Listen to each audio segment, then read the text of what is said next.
හරි අපි ඉන්න මේක මැසේජ් ප්‍රොසෙස් එක ගැන තමා විදිහට කියන්න තියෙන්නේ. මේක අපි ඇඩ්මින්ගෙන්ට මැසේජ් එක ගන්න කන්ටැක්ට් ඇඩ්මින් ඊළඟ මෙතනින් තමයි මැසේජ් එක ටයිප් කරලා අපි ඒක සෙන්ඩ් කරන්නේ. ඊට පස්සේ මෙතනින් මැසේජ් යූසර්ස් ගියාට පස්සේ ඒ යූසර්ස්ලා තව මැසේජ් මෙතන ක්ලික් කරාට පස්සේ තමයි අපිට මෙතනින් view වෙන්නේ. මේක තමයි වෙන ප්‍රොසෙස් එක වෙන විදිහ එක. අපි බලමු කෝඩින් පාර්ට් එක message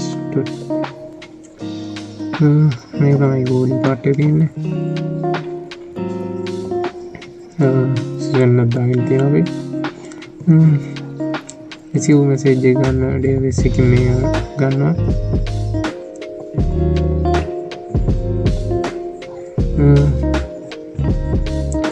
පස්සේ database එක අපෝ search කරලා message data ගන්න තියෙනවා. මේක මෙහෙමයි.